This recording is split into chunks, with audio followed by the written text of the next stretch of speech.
Et si notre univers n'était qu'un parmi une infinité d'autres? C'est ce que propose la théorie du multivers. C'est un concept de physique théorique suggérant que notre univers, avec ses galaxies, ses étoiles et ses lois physiques, n'est qu'une partie d'un ensemble beaucoup plus vaste d'univers parallèles. Quelle est l'origine de la théorie du multivers? Cette théorie n'est pas une simple spéculation. Elle repose sur 3 piliers fondamentaux. La cosmologie, qui suggère notamment grâce à la théorie de l'inflation cosmique qu'il pourrait exister non pas un seul univers, mais une multitude de bulles d'univers, chacune possédant ses propres propriétés. La mécanique quantique, qui étudie le monde des particules où tout repose sur des probabilités, trouve dans l'interprétation des mondes multiples l'idée que chaque possibilité se réalise effectivement dans un univers parallèle. Et enfin, la relativité générale d'Einstein, qui décrit l'espace, le temps et la gravité, permet des solutions mathématiques dans lesquelles plusieurs univers peuvent coexister, soit reliés, soit totalement séparés selon la courbure et l'évolution de l'espace-temps. Chacune de ces théories est solidement établie, mais en les combinant, elles laissent apparaître la possibilité de multiples univers, notre univers n'étant alors qu'un parmi d'autres, un peu comme une équation qui peut avoir plusieurs solutions. Explorons maintenant les 4 niveaux du multivers et les fondements physiques et mathématiques qui les expliquent. Le multivers du niveau 1. L'univers infini, un espace si vaste que toutes les configurations possibles finissent par se répéter selon les lois des probabilités et de l'étendue spatiale. Les observations cosmologiques, notamment celles du fond diffus par des satellites comme Planck, montrent que l'univers est spatialement plat et potentiellement infini. Cela signifie qu'il n'a pas de bords décelables, car rien dans les observations n'indique que l'univers se termine ou qu'il y a une limite physique observable et que la matière s'étend indéfiniment dans toutes les directions. D'un point de vue mathématique, si l'univers est infini, il contient un nombre illimité de régions de la taille de notre univers observable, environ 93 milliards d'années-lumière de diamètre.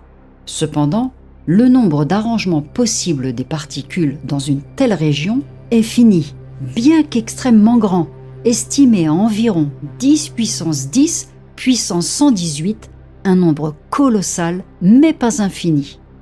L'univers peut être infini en extension spatiale, il n'a pas de bords et continue indéfiniment dans toutes les directions. Mais une région de taille finie, comme notre univers observable, contient un nombre limité de particules et d'atomes. Comme le nombre de particules est limité et que chacune ne peut adopter qu'un nombre restreint de positions ou d'états, le nombre total d'arrangements possibles dans une région donnée reste fini, même si l'espace lui-même est infini. Ces arrangements finissent par se répéter conformément au principe des grands nombres, ce qui signifie que toutes les configurations possibles de matière, y compris des copies exactes de notre monde, existent quelque part. Pour rappel, le principe des grands nombres repose sur le concept selon lequel plus on répète une expérience aléatoire un grand nombre de fois, plus la moyenne des résultats observés se rapproche de la valeur théorique attendue. Par exemple, si on lance plusieurs milliers de fois une pièce de monnaie, la proportion de piles et de faces tendra vers 50% chacun, ce qui explique pourquoi les résultats deviennent stables à long terme malgré les fluctuations à court terme. De la même manière, dans un univers infini, il existe forcément des planètes identiques à la nôtre, ainsi que des versions légèrement différentes, simplement parce que chaque copie de la Terre correspond à un arrangement possible différent des particules. Toutes les combinaisons possibles se réalisent, y compris des répétitions. Mais quelles preuves potentielles avons-nous? La mesure de la courbure de l'univers, obtenue grâce au rayonnement résiduel du Big Bang, indique que l'univers a une géométrie plate, ce qui est compatible avec un espace infini. Si l'univers avait une courbure positive comme une sphère, par exemple, il serait fini, mais les données actuelles penchent vers l'infini. Une courbure positive signifie que l'espace a une forme fermée et sphérique. Par exemple, si je pars du pôle Nord et que je marche en ligne droite, je finirai par revenir au pôle Nord. Cela implique que l'univers serait fini en taille, même s'il n'a pas de bord ou de limite physique détectable. Et une courbure négative signifie que l'espace est ouvert et infini, avec une forme en selle ou hyperbolique. Passons maintenant au niveau 2. Les bulles d'inflation ou l'expansion cosmique peut varier d'une région à l'autre. Selon la théorie de l'inflation cosmique, proposée par Alan Guth en 1980, l'univers a connu une expansion extrêmement rapide juste après le Big Bang, doublant de taille toutes les 10 puissance moins 32 secondes. Cette expansion rapide permet d'expliquer l'uniformité de l'univers, c'est-à-dire pourquoi il a, à grande échelle, la même densité et la même température partout, et sa platitude, comme le confirment les observations. Cependant, l'inflation est dite éternelle, car elle ne s'arrête pas simultanément partout. Certaines régions cessent d'inflater et deviennent des bulles d'univers stables, chacune avec ses propres constantes physiques. Chaque bulle d'univers, ainsi formée, peut avoir des propriétés légèrement différentes, car les constantes physiques, qui régissent la matière et l'énergie, peuvent varier d'une bulle à l'autre.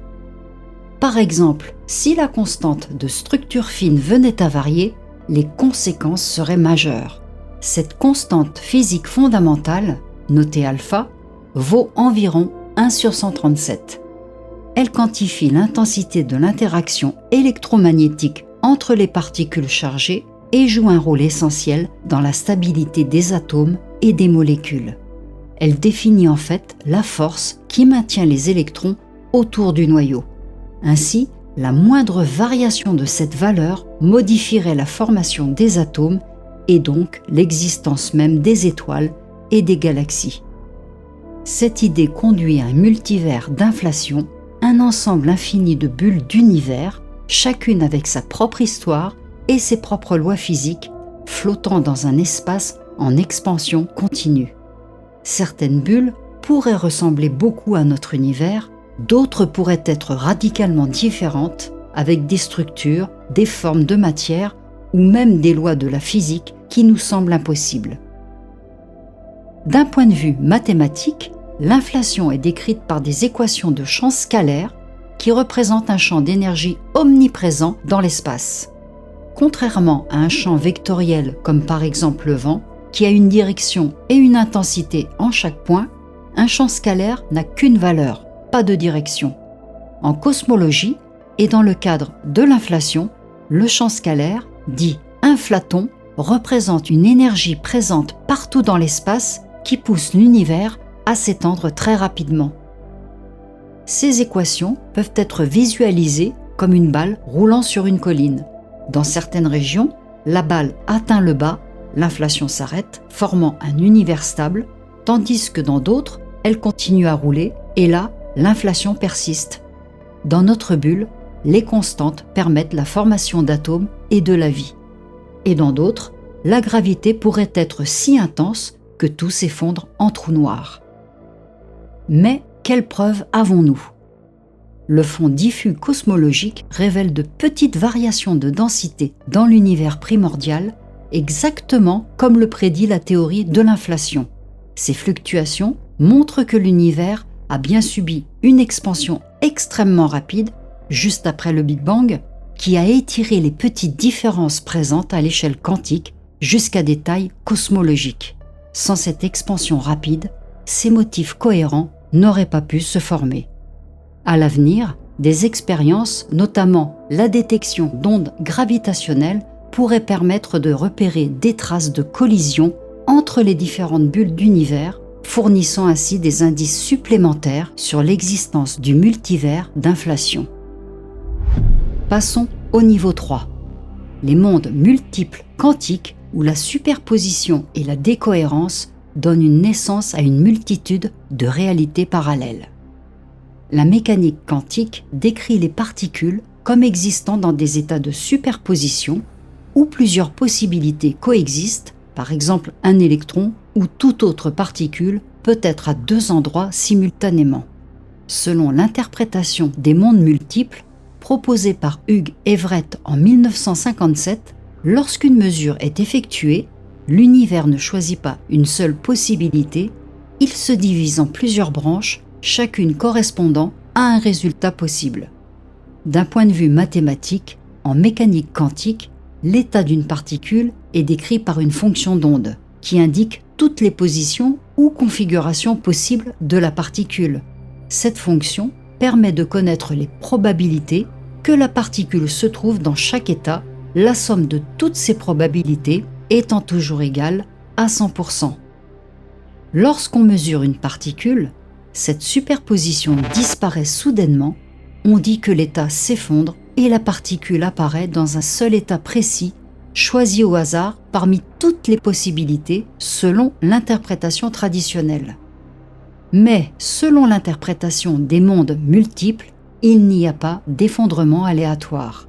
À la place, l'univers se divise. Chaque résultat possible de la mesure se réalise, mais dans une branche différente de l'univers. Autrement dit, tous les résultats existent simultanément, mais chacun dans sa propre branche de réalité. À chaque nouvelle interaction quantique, ce processus se répète, créant un arbre immense de mondes parallèles. Ces branches restent séparées et n'interagissent jamais entre elles, on dit qu'elles sont décohérentes. Pour mieux comprendre la décohérence quantique, je vous renvoie à ma vidéo. Une autre façon de voir les choses est de considérer le lancer d'une pièce de monnaie. En mécanique quantique, la pièce peut être dans un état pile et face jusqu'à ce qu'on l'observe. Selon l'interprétation des mondes multiples, deux univers se forment alors. Un où la pièce montre pile et un autre où elle montre face. De la même manière, chaque événement ou mesure quantique crée deux nouvelles branches, mais chaque observateur ne voit et ne vit que la branche à laquelle il appartient. Quelles preuves les physiciens ont-ils ? Les expériences d'interférence quantique, comme celle de la double fente, montrent que les particules peuvent exister dans plusieurs états à la fois, confirmant ainsi l'existence des superpositions. Même si les différentes branches de l'univers ne peuvent pas être observées directement, les mondes multiples permettent de comprendre pourquoi, lorsqu'on mesure une particule, il semble qu'elle choisisse un état au hasard. En réalité, tous les résultats existent, chacun dans sa propre branche de l'univers. Enfin, passons au niveau 4, le multivers mathématique où la réalité elle-même est envisagée comme une structure logique. Ce niveau est plus abstrait et spéculatif. Il propose que toutes les structures mathématiques cohérentes puissent correspondre à des univers réels. Autrement dit, si un ensemble d'équations ou de règles logiques est possible, alors il existe quelque part un univers qui suit exactement ces règles. Cette idée part du principe que la réalité pourrait être fondamentalement mathématique, comme le suggèrent certaines théories avancées, par exemple la théorie des cordes, qui décrit l'univers avec 10 dimensions.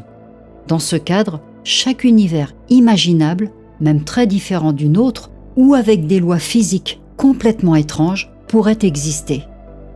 Ce multivers n'est limité par aucune contrainte physique spécifique, il englobe toutes les possibilités logiquement cohérentes, même celles que nous n'aurions jamais pu imaginer.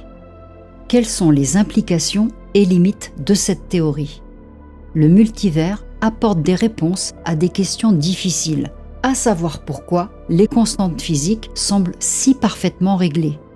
Par exemple, si la constante de structure fine était légèrement différente, les atomes et les étoiles ne pourraient pas se former et la vie serait impossible. De même, si la constante cosmologique était plus grande, l'univers se serait étendu trop vite pour que les galaxies et les planètes apparaissent. Dans un multivers, ces constantes peuvent varier d'un univers à l'autre et nous vivons simplement dans un univers où les conditions permettent la vie.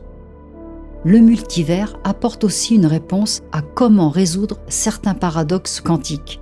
Dans le paradoxe du chat de Schrödinger, le chat est à la fois vivant et mort, tant qu'on ne le regarde pas. Selon le multivers, ces deux résultats se réalisent chacun dans une branche différente de l'univers, ce qui résout le paradoxe. De même, pour le paradoxe EPR, imaginons deux particules intriquées séparées par de grandes distances. Selon la mécanique quantique, mesurer l'une semble immédiatement influencer l'autre, comme si elles communiquaient instantanément, ce qui paraît mystérieux. Dans le cadre du multivers, chaque résultat possible de la mesure se réalise dans une branche différente. Ainsi, il n'y a pas de communication instantanée, chaque résultat se produit dans sa propre branche, ce qui rend le phénomène moins paradoxal. Mais il présente un défi de taille. Les autres univers sont inaccessibles, ce qui rend la théorie difficile à tester directement. Cependant, des indices indirects, comme des traces d'ondes gravitationnelles ou des anomalies dans le fond diffus cosmologique, pourraient un jour confirmer son existence. Des expériences au CERN, avec le LHC, ou des observations par des télescopes comme James Webb, mises en fonction en 2022, pourraient aussi fournir des informations importantes. Le multivers ouvre une fenêtre sur l'inconnu, révélant que notre univers pourrait n'être qu'une partie d'une réalité bien plus vaste et surprenante.